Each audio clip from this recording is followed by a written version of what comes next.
இந்த படத்துல எங்க டைரக்டர் பின்னாடி நின்றுகிட்டு இருக்காரு. அன்னைக்கு வந்திருக்காரு எங்க டைரக்டர். First day shoot. நான் யோசிச்சுக்கிட்டே இருக்கேன், என்னடா அந்த கட் ஆக்ஷன் சொல்லலாமா வேண்டாமா, ஏன்னா எங்க பாஸ் இருக்காரு, எனக்கு பயம் இருக்கு, என்னால உட்கார கூட இல்ல நான் மானிட்டர் முன்னாடி. எங்க சார் ரொம்ப கம்ஃபர்ட்டா ஃப்ரெண்ட்லியா தான் இருப்பாரு. பட் இருந்தாலும் எனக்கு அந்த ஒரு மரியாதை அண்ட் பயம் எல்லாமே வந்துடுச்சு. ஆல்ரெடி ஃபர்ஸ்ட் டே ஷூட் நாங்கள் லைவா தான், எந்த படம் முழுக்க லைவான ஒரு இதில் தான் பண்றோம்.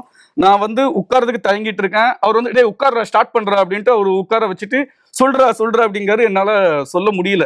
நான் ஃபர்ஸ்ட் இது மெயின் ரோடு ஒரு ஹைவேல எடுத்துட்டு இருக்கோம், சொல்ல முடியல. டே சொல்றா அப்படின்ன உடனே அவர் சொன்ன உடனே நான் ஒரு ஆக்ஷன் சொல்லிட்டேன். அந்த சீக்வன்ஸ் முடிச்சிட்டோம். அந்த டைம்ல வந்து என்னன்னா அந்த பதட்டத்தை சொல்லி முடிச்சிட்டோம். அந்த ஷார்ட் முடிஞ்சு கட் போயிட்டு அடுத்த ஷார்ட் கேமரா சேஞ்ச் பண்றோம், ஆங்கிள் சேஞ்ச் பண்றோம்.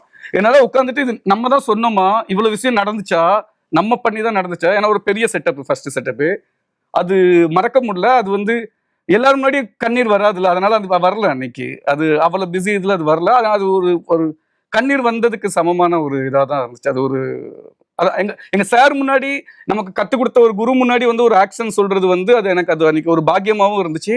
ஸ்டண்ட் பண்ணும்போது அந்த அந்த சீனுக்குன்னு ஒரு கேரக்டர் நாங்க செட் பண்ணும்போது அப்பமே வந்து அவங்க சொல்லியிருந்தோம், இந்த மாதிரி பறக்கிறதுலாம் இருக்குமா, அதெல்லாம் நீங்க பண்ணுவீங்களா அப்படின்னா, அந்த ஆர்டிஸ்ட் வந்து என்னன்னா அவங்க வந்து ஆல்ரெடி இந்த யோகா அந்த மாதிரியான இதுகள் பண்றதுனால அவங்க பாடி வந்து அதுக்கு ஏத்த மாதிரியான ஒரு இதெல்லாம் ஃபீமேல் கேரக்டர் அந்த பறக்கிறவங்க அக்ஷிதாங்கிற அவங்களோட பேரு. நாங்க ஆடிஷன்ஸ் மாதிரி எல்லாமே எல்லா கேரக்டருக்குமே ஒரு ஆடிஷன் மாதிரி எடுத்தோம். இந்த மாதிரி சொல்லியிருந்தோம், இந்த மாதிரியான ஒரு சீக்வன்ஸ்மா, இந்த மாதிரி இது லைவா பண்ணா நல்லா இருக்குமா அப்படின்ட்டு நாங்க சொல்லியிருந்தோம். இது எப்படி பண்ண போறோம் அப்படிங்கும்போது இன்னொன்னு டைம் ஆகிக்கிட்டு இருக்கு எங்களுக்கு. நம்ம ரிட்டன் இவங்களுக்கு போயிட்டு இவங்க டூப்பு போட்டோம்னா நம்ம டூப்பு போட்டு எடுத்துட்டு ரிட்டன் அதை மேட்ச் பண்றதுக்கு இவங்களுக்கு க்ளோஸ் அதெல்லாம் எடுத்துக்கிட்டு இருக்கணும். அவள டைம் இல்லை. நான் மாஸ்டர்கிட்ட போய் சொல்றேன், அவங்ககிட்ட கேட்டேன், மேம் நீங்க பண்ணுவீங்களா, ஏன்னா அவங்க வந்து இப்போ ஸ்டண்ட் இதுல பண்ணி காமிச்சாங்க, அவங்க அசிஸ்டன்ட் பண்ணி காமிச்சாங்க.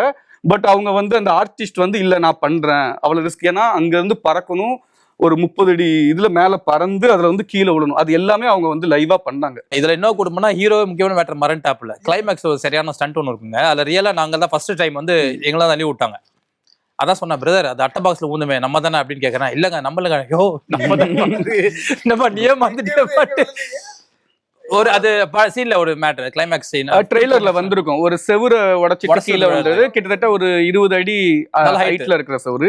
இவங்க லைவாவே தான் பண்ணாங்க, அந்த தள்ளி விட்டு கட்டிட்டு எல்லாம் ரோப்லாம் கட்டிட்டாங்க. பட் இருந்து நாங்க நினைச்சோம் பெட்ல தான் ஜாலியா இருக்கும், பார்த்தா ஃபுல் அட்டை பாக்ஸ். சரியான ஒலி, வெளியே சொன்னா மிதிப்பாங்கன்ட்டு கம்னா ஓகே ஓகே அப்படின்ட்டு செகண்ட் இன்னொரு டேக் வந்து அவங்க பண்ணாங்க. ஸ்டன் டீம் வந்து திருப்பி ரீஅசெம்பிள் பண்ணிட்டு டக்குனு இந்த ஷாட்லாம் எடுத்தாங்க. பட் ரோப்பு கட்டி தள்ளினது உண்மை.